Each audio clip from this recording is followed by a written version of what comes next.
Oh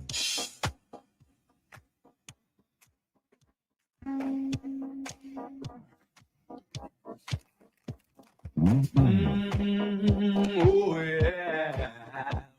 Nah.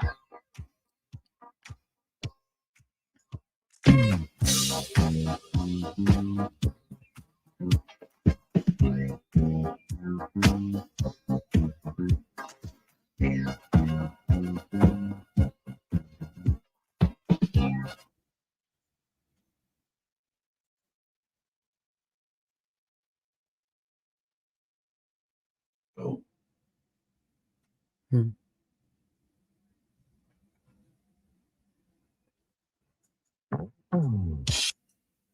Go. Oh, I don't hear anything.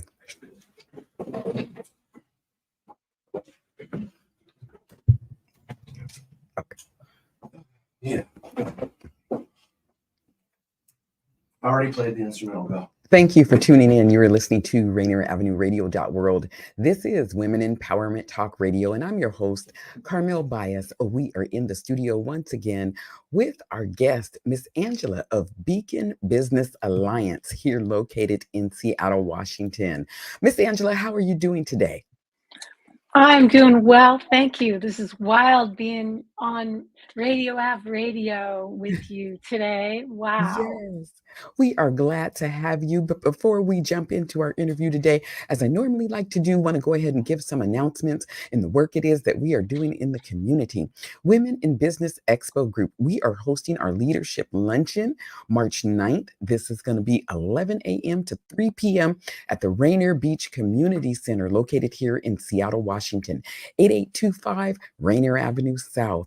Well, this is going to be a great time for the community to be able to come together. We're going to be talking to our panelists. We have 5 panelists at this event. And we're going to be discussing the topic of how do small business owners increase visibility while inspiring and transforming the lives of our youth to become leaders in our community. So we're tackling that issue of young people that are incarcerated, but helping them transform their lives and being that resource and support for them as they transition out. There's a lot of need there in this area. So we definitely want to shine a light on that situation there. So again, that is our leadership luncheon. That event is March 9th, 11 a.m. to 3 p.m. at the Rainier Beach Community Center located here in Seattle, Washington. That's 8825 Rainier Avenue South. And if you are available to attend, we would love to have you to come on out.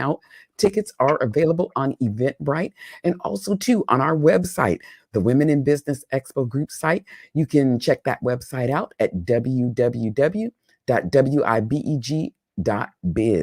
And again, that website where you can purchase tickets for the leadership luncheon is www.wibeg.biz. I also want to let y'all know, again, that website is up. So for those of you that are out there that are business owners looking for a place to place your products and services, create an extra avenue of revenue for yourself, you can check that website out again. It's www.wibeg.biz. You can email us, Women in Business Expo Group at yahoo.com for more information and details, how to become a member. Again, share your products and services, and also too, just share the work it is that you're doing. There is a page on there for upcoming events. So we always want to share, the work it is that we're doing in the community, how we can be that resource and support for others.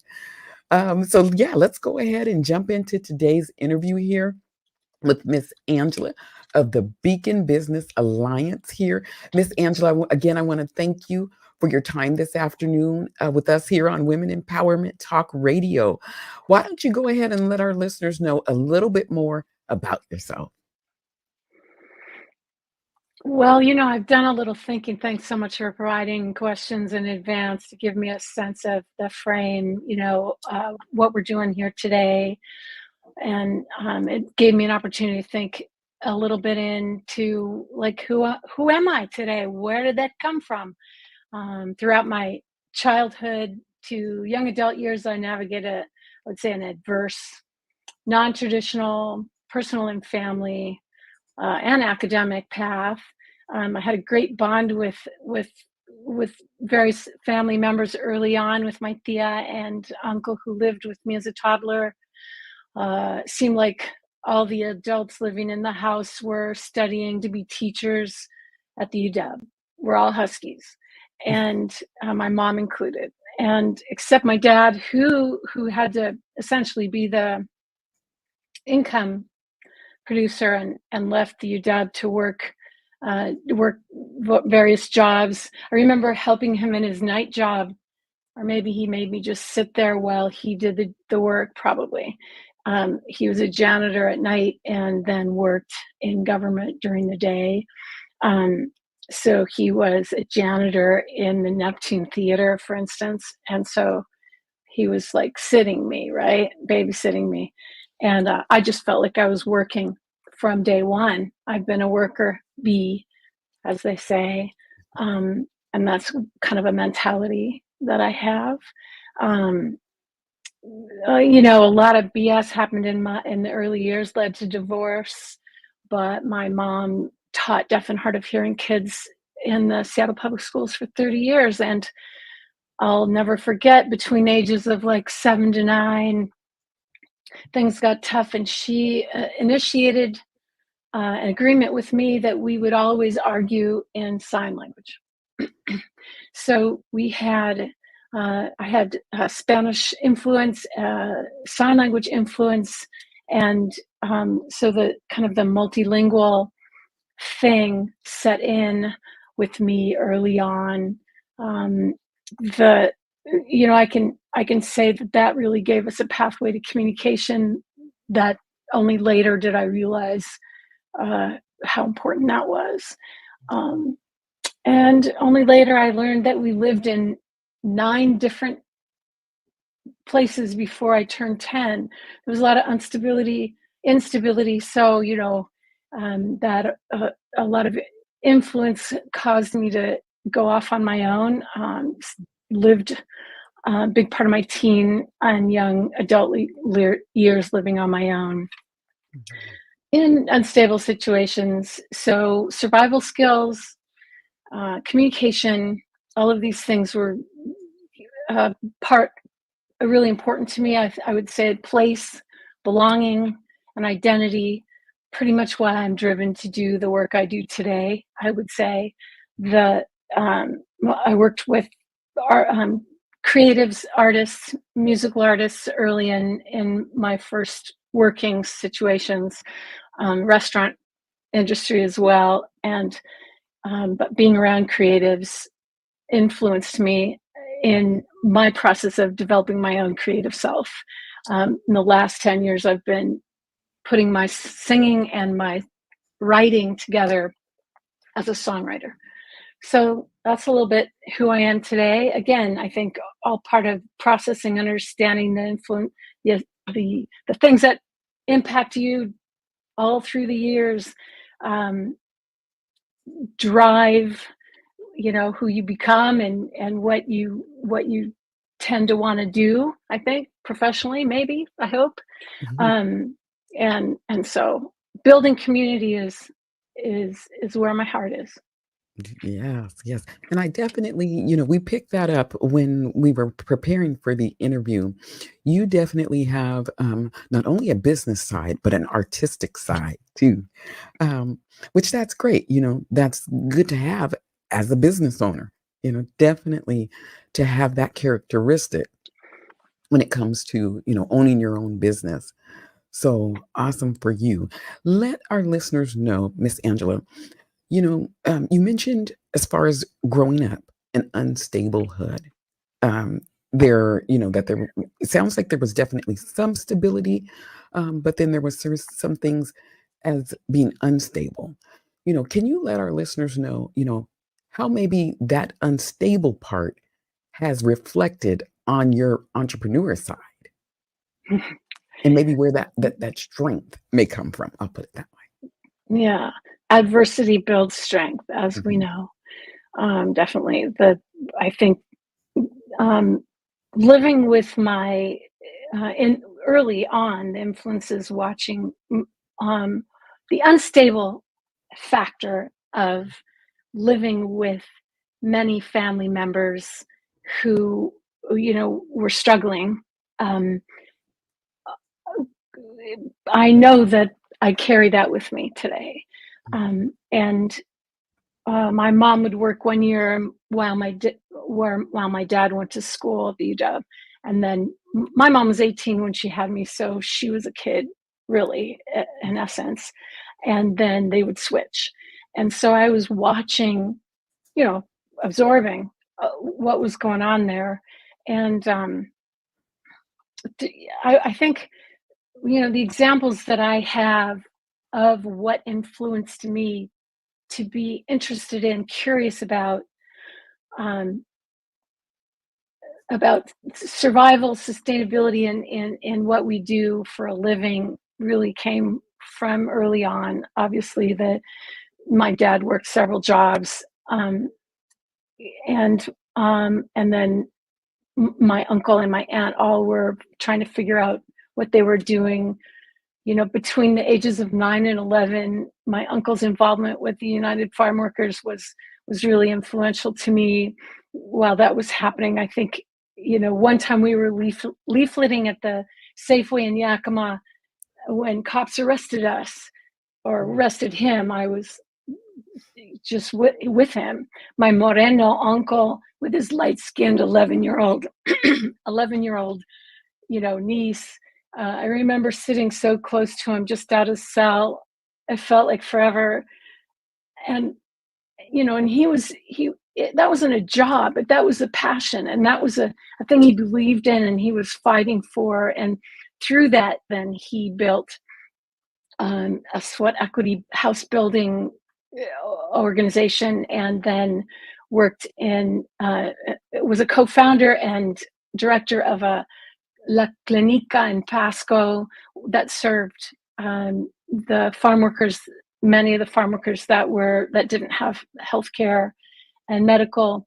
And so I guess I feel like entrepreneurship is about community. It's about who we are in community, and what we're forced to do to make ends meet has to match up with who we are in the world. And I don't know. I think another thing I would say is speak to another example would be when I lived on my own. I was in the Bay Area, and the government was trying to evict folks living in houseboats and other water structures in North Bay, Sausalito waterfront. And I ended up there, and I was living in that alternative living situation in that community. But I attended the city council meetings, fighting for the right to stay, fighting for the right to exist.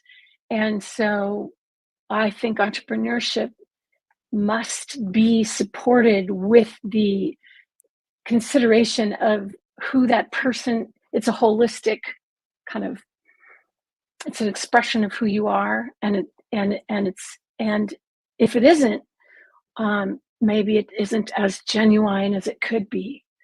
So that's where I come from about the work I do, and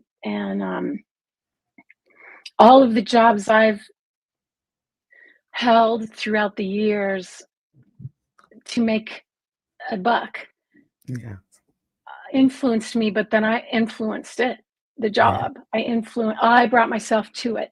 And that's the beauty. Wow. Yes. Let our listeners know, like I said, you are very passionate when it comes to entrepreneurship. Where do you believe that passion comes from? It really sounds like it's embedded in you, Let our listeners know, where does that come from? I mean, I think maybe I've given you some little stories that I think it all comes down to relationships, building relationships, resources, and creativity. It's relationships are hard to quantify. Different roles in our society, and say so many cultural influences around what it means to build relationship and community because of my own story, I know just being there for folks matters. Yeah. So if I can be there in a way that serves community, that fills my cup, really. Mhm. But you got to be there with something. So Right. most small business owners that I work with or currently I'm getting to know relate the lack of one thing or other, one resource or other. Initially, it's always a concern with customers knowing about their business. So, you know, promotion marketing, that could be a service, something to help them with. But also then there's much more than that, because the reality is that there's so many little technical and financial barriers. You always got to look deeper into how to make that thing sustainable. Yeah. I'm a curious person and I want to solve problems. So that drives me to look deeper, Yeah. and want to know what's the thing that can be solved. I don't have to solve it for somebody, but if I have a resource that I know about and I can share that with them, so there's all sorts of routes to take in building a relationship, Yes. um, and being in build a community, doing community building. Mhm. I don't know if I'm answering your question. I feel like creativity is really curiosity, and Yeah. creativity is really like problem solving. It's Right. Problem solving is based in the creative mind. Whether Mhm. you're a watercolorist, a songwriter, or you're building a unique business plan, you know, you're Yeah. solving a problem. Yeah, and that's basically is it too, and that's why I wanted to mention that about you, is your artistic side, because that's important. And again, being a business owner, is having that creativity side, and that jumped out at me as we were preparing for the interview. Hmm. So let our listeners know, you're very culturally aware of what's going on in the community. Tell our listeners, how does your cultural awareness play a part in your business also too? Well, I mean, I think the story I told you about, or the information I'm providing about like my early years, um, my dad's side is mess a mix of Latino and a mix of native Latino and European. It's a big mix, but the cultural influences from that always um, pulled me, inspired me, influenced me. And my mom's side is European. My grandpa was born in Scotland on my mom's side, so I have a really big mix. Always with curiosity, interested in in. Um, I mean, your question is really, how does my cultural awareness play a part Yes, in in your my, business. I I mean, I feel like it's rooted right deep, um, and the my own identity confusion played a big role in, mm, I think, in it too, and why I'm driven to support, embrace, um, and realize in cultural um, cultural breadth of our cultural communities. Yeah. Um,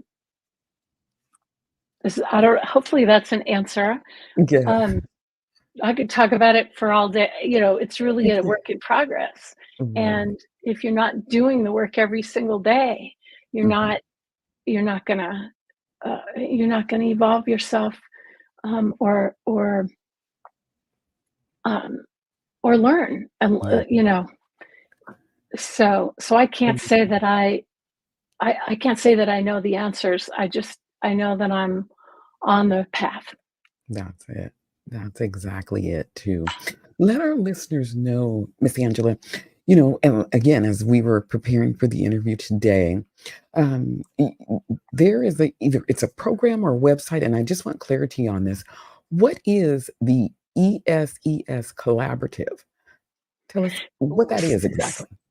Okay, yeah, I haven't talked at all really about what I do as the director of Beacon Business Alliance. Yeah. We're a nonprofit organization founded really by neighborhood volunteers who we just started having conversations about how to support the small businesses. There wasn't anything and any organization at the time in place to do support. The Office of Economic Development in Seattle has a funding program to support these small community-based organizations across the city. So there are probably 17 or 20 of them, in neighborhoods across the city, and so that is specifically about serving the small business with a real priority on those small, in our case, priority on small BIPOC and immigrant family-owned business owners that are that don't have the same and resource and customer base. Maybe the customer base is very culturally driven, or it's not the big Starbucks or whatever. So it's a different, there's maybe the barriers that they face are different from what Starbucks is gonna be dealing with, right, at a different level. So Beacon Business Alliance, and I've also been involved in a couple of the community-based organizations in Southeast Seattle. So we, at one point when the pandemic started being, the word essential was being used a lot. The essential workers, who's essential? What does essential mean? Sarah Valenta, who's a home site, another nonprofit organization in South Seattle, Home Site. They work to provide housing for folks. They also have a department or a group of folks focused on community work, community support. And so another one of these community-based organizations, MLKBA, gets a lot of support from Home Site. Sarah sent out an email to a bunch of us and said, hey, what are we doing here in COVID that all these businesses are being shut down? What the heck does essential really mean? Let's come together and do some thinking on how we can support. So we put all of our databases together, all of our CRMs together into a directory, put it up online, and realized that this was an important thing. And we've been meeting every week on a weekly basis since 2020 to consider how we can leverage each other's strengths, work with each other and support each other's, where capacity is different for every organization. And it was, I would say it was quite amazing to come together, because everything in this world really tends to be siloed. We tend to work in silos. Government is siloed as heck. And so that from the outside, you might say it's broken. When you are siloed, you're not serving.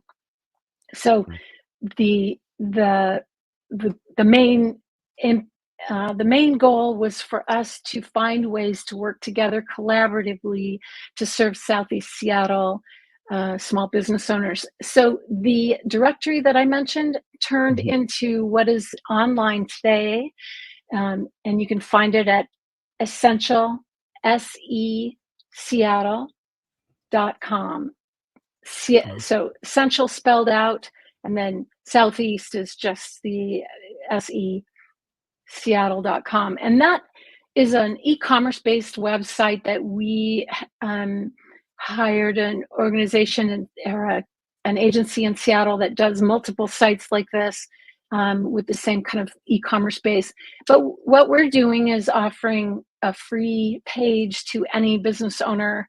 They can, if they already have their e-commerce site that's got all the bells and whistles, fine. But they Yeah. could use this as another channel, another promotional way to improve their visibility. Some of the business owners that I work with that don't have the capacity to manage their own website are Mhm. using this as a way to have virtual, to be online. Yes, yes, to stay connected in the community and to continue to do the work, even if you do not Right. have an e-commerce site. So this sounds like an excellent opportunity for a number of business owners out there. For those of you that are just tuning in, you are listening to Rainier Avenue Radio.world. This is Women Empowerment Talk Radio, and we are here in the studio via StreamYard with our guest, Miss Angela, the Executive Director of the Beacon Business Alliance, located here in Seattle, Washington. And we're just here discussing, the services it is that they offer, the resources, the support it is that the organization gives. Why don't you go ahead and let our listeners know, for those of you that are out there that are interested, how does one contact you, Miss Angela? The Essential Southeast Seattle has a email, info at essential, seattle.com. And my own email, Angela at beaconbusinessalliance.org. We're a nonprofit, so .org. And there's one thing I want to say about Essential Southeast Seattle is, in working together, we've been able to do programming. I would love to share the YouTube channel link that we have, although I did not do a good job and get it up in front of me before the meeting. I will find it and share it with you. Is there a way to share it online? Yes, Is if there you a go chat? ahead and send that to me, we can definitely make sure that Okay, gets up and out to our but if you listening audience. okay, if you just go to YouTube and enter Beacon Business Alliance, it'll pop up, I'm sure. Awesome, Um, awesome. Miss that Angela, I want is to thank you for your time this afternoon here with us on Women Empowerment Talk Radio. And I want to thank you, the listener, for tuning in to Rainier Avenue Radio.world. This is Women Empowerment Talk Radio, and I'm your host, Carmel Bias.